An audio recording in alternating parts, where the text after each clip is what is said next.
Bienvenidos a Temas Bíblicos.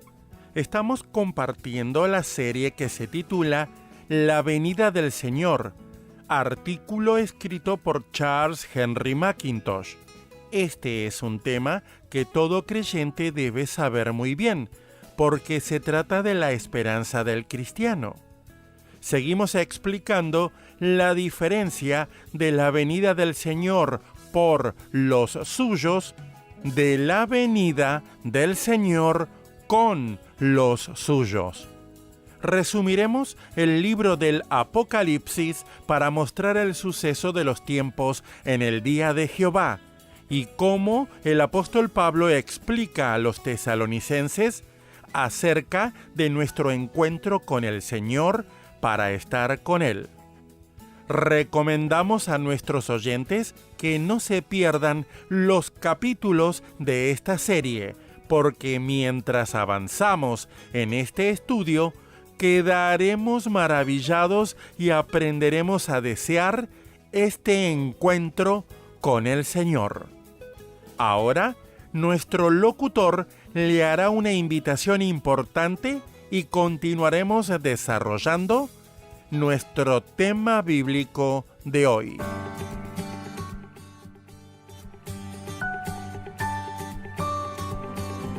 Para escuchar este y otros programas de temas bíblicos, le invitamos a visitar la página web labuenasemilla.com.ar.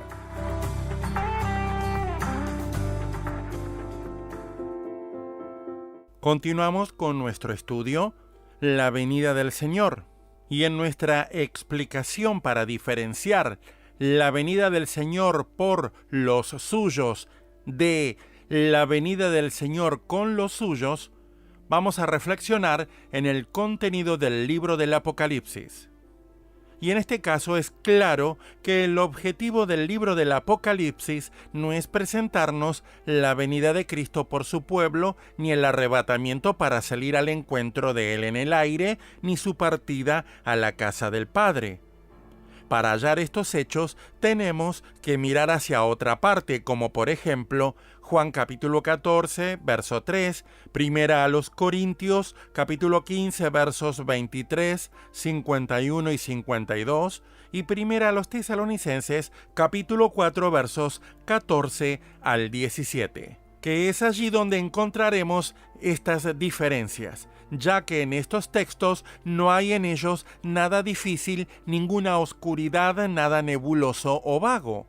Presentan del modo más claro y sencillo posible la verdadera esperanza cristiana, la venida de Cristo para reunir a su pueblo y llevarlo consigo a la casa de su Padre, a fin de que permanezca allí con Él mientras Dios ejecuta sus propósitos soberanos con Israel y las naciones y prepara el camino mediante sus procedimientos judiciales para introducir en el mundo a su primogénito. Y si alguien pregunta ¿por qué no tenemos en el libro del Apocalipsis la venida de Cristo por su pueblo? Responderemos porque dicho libro es sobre todo un libro de juicio, un libro de gobierno y de juicio, al menos los capítulos 1 al 20. En los capítulos 2 y 3 no vemos a la iglesia como el cuerpo o la esposa de Cristo, sino como testigo responsable en la tierra y cuya condición es examinada cuidadosamente y juzgada rígidamente por el que anda en medio de los 7 candeleros, ver Apocalipsis 2:1. Por consiguiente, no encajaría dentro del carácter u objeto de este libro introducir directamente el arrebatamiento de los santos. Nos muestra a la iglesia en la tierra, en el sitio de responsabilidad. Eso lo vemos en los capítulos 2 y 3 bajo la consigna de las cosas que son, como muestra Apocalipsis 1:19. Pero desde ahí hasta el capítulo 19 no hay ni una sola sílaba acerca de la iglesia en la tierra. La verdad es que la iglesia no estará en la tierra durante ese periodo solemne. Estará con su cabeza y Señor en el retiro divino de la casa del Padre. Los redimidos son vistos en el cielo bajo el título de los 24 ancianos coronados en los capítulos 4 y 5. Allí estarán mientras se abren los sellos, se tocan las trompetas y se derraman las copas. Pensar que la Iglesia pueda hallarse en la tierra desde el capítulo 6 hasta el 18 del Apocalipsis, colocarla en medio de los juicios apocalípticos, hacerla pasar por la gran tribulación de Apocalipsis 7:14, someterla a la hora de la prueba que ha de venir sobre el mundo entero para probar a los que moran sobre la tierra, ver Apocalipsis 3:10, equivaldría a falsificar su posición, a privarla de sus privilegios y a contradecir la promesa clara y positiva de su Señor. No, querido oyente, que nadie lo engañe de ningún modo. La Iglesia es vista en la tierra en Apocalipsis 2 y 3. Es vista en los cielos juntamente con los santos del Antiguo Testamento en los capítulos 4 y 5. En el Apocalipsis no se nos dice cómo llegó allá, pero la vemos allí en plena comunión y santa adoración. Y después, en el capítulo 19, el que monta el caballo blanco viene con sus santos a ejecutar juicio contra la bestia y el falso profeta, a deponer todo enemigo, a abatir toda maldad y a reinar sobre la tierra durante el feliz período de 1000 años. Ver Apocalipsis 20. Tal es la enseñanza del Nuevo Testamento e invitamos seriamente a nuestros oyentes a que fijen en ella su atención.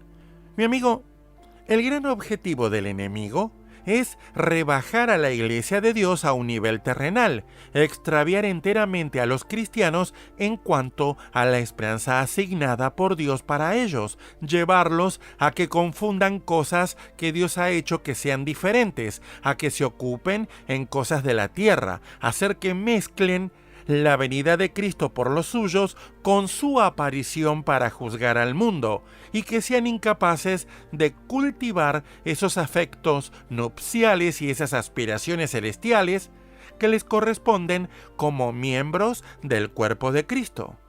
De buena gana querrá el enemigo verlos en busca de diversos acontecimientos terrestres que se interpongan entre ellos y su esperanza más adecuada, a fin de que no estén a la expectativa, aguardando con deseo ardiente la aparición de la estrella resplandeciente de la mañana.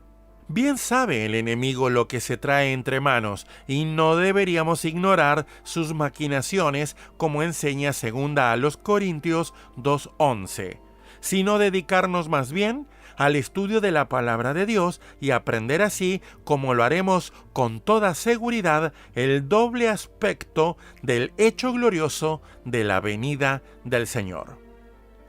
Volvamos por un momento a las 2 epístolas a los tesalonicenses.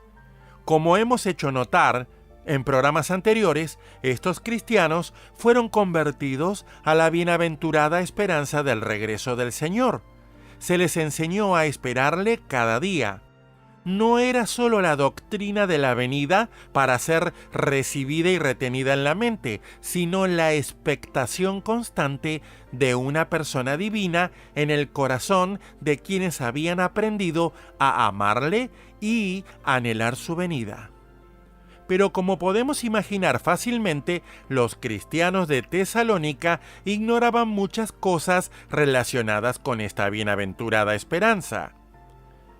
El apóstol había quedado separado de ellos por un poco de tiempo, de vista, pero no de corazón, dice en 1 Tesalonicenses 2:17.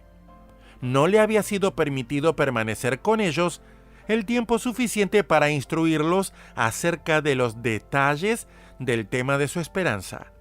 Sabían que Jesús había de volver, el mismo Salvador que los había librado de la ira venidera, pero en cuanto a la diferencia entre su venida por los suyos y su venida con ellos, entre su presencia y su aparición, entre su venida y su día, estaban al principio en completa ignorancia.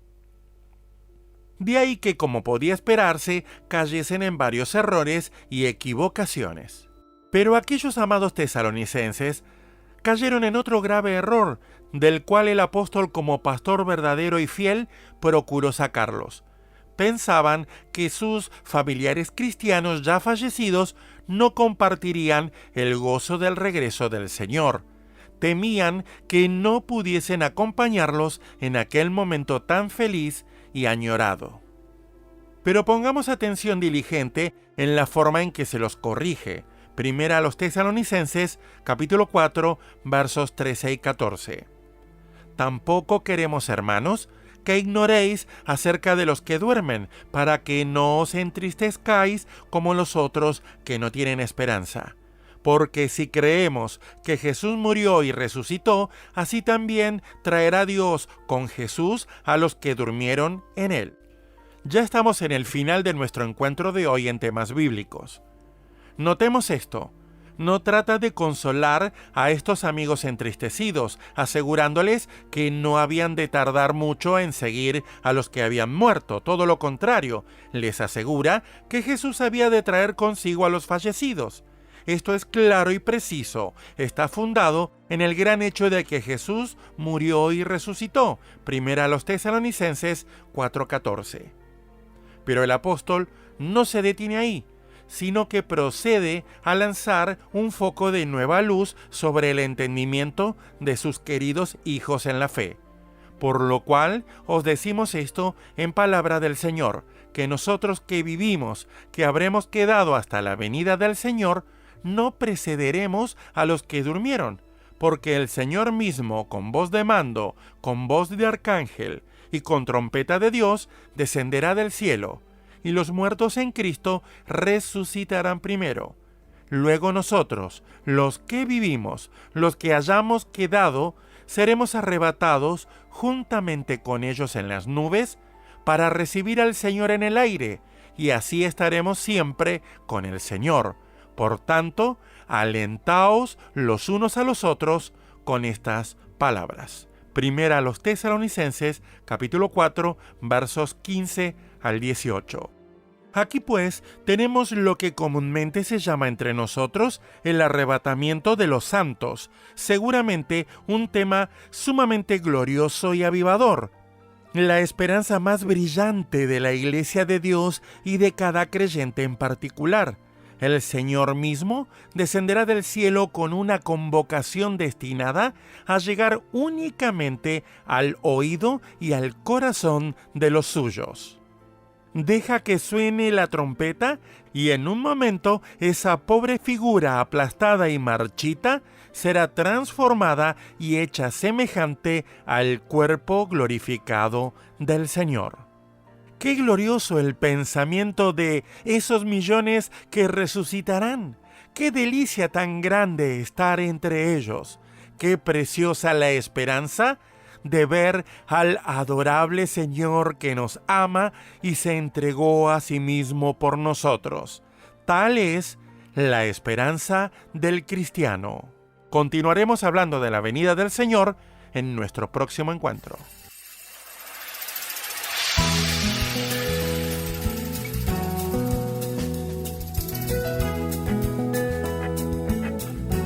Gracias por la sintonía. Hasta nuestro próximo programa, Temas Bíblicos.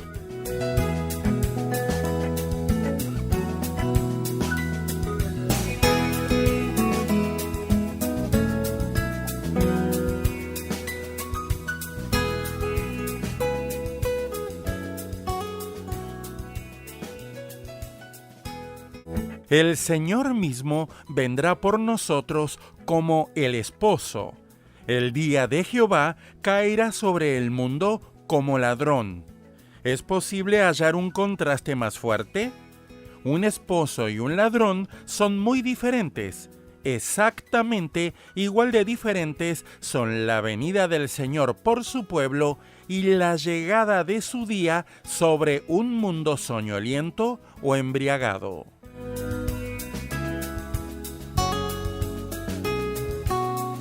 Presentamos Temas Bíblicos. un espacio de lectura de artículos escritos para la edificación del creyente en Cristo. Bienvenidos a Temas Bíblicos. Estamos compartiendo la serie que se titula La venida del Señor, artículo escrito por Charles Henry Mackintosh. La venida del Señor es un hecho detallado en la Biblia compuesto de varios sucesos que venimos desarrollando desde hace varios programas. Hoy hablaremos brevemente acerca del Día de Jehová o Día del Señor, como lo dice el Nuevo Testamento. Es importante prestar atención a estos sucesos para entender su lugar en el tiempo y espacio y también para comprender y no confundirse de lo que la Biblia nos enseña. Recomendamos tomar nota de los textos bíblicos que mencionaremos en el estudio de hoy. Ahora, nuestro locutor le hará una invitación importante y continuaremos desarrollando nuestro tema bíblico de hoy.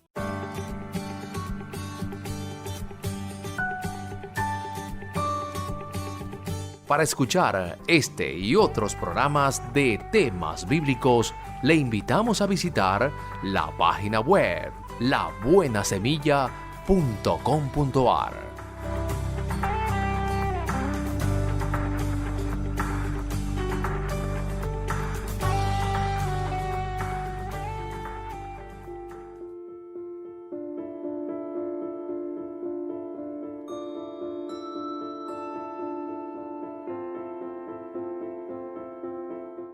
Continuando con nuestra serie, La venida del Señor, nos hemos ocupado en explicar a la luz de las Sagradas Escrituras los temas concernientes a la venida del Señor por los suyos, la venida del Señor con los suyos y el día de Jehová. Así que vengamos por un momento al tema solemne del día de Jehová o el día del Señor en el Nuevo Testamento. Esta expresión aparece con frecuencia en las escrituras del Antiguo Testamento. No nos es posible citar todos los textos bíblicos relacionados a este tema. Nos vamos a referir a un par de ellas y usted, amigo oyente, podrá continuar con el tema por sí mismo. Leemos en Isaías capítulo 2, versos 12 y 17 al 19. Porque el día de Jehová de los ejércitos vendrá sobre todo soberbio y altivo, sobre todo enaltecido y será abatido. La altivez del hombre será abatida, y la soberbia de los hombres será humillada. Y solo Jehová será exaltado en aquel día, y quitará totalmente los ídolos, y se meterán en las cavernas de las peñas y en las aberturas de la tierra, por la presencia temible de Jehová y por el resplandor de su majestad, cuando Él se levante para castigar la tierra. Así también vamos a leer en Joel capítulo 2, versos 1 y 2 y 10 y 11. Tocad trompeta en Sión y dad alarma en mi santo monte.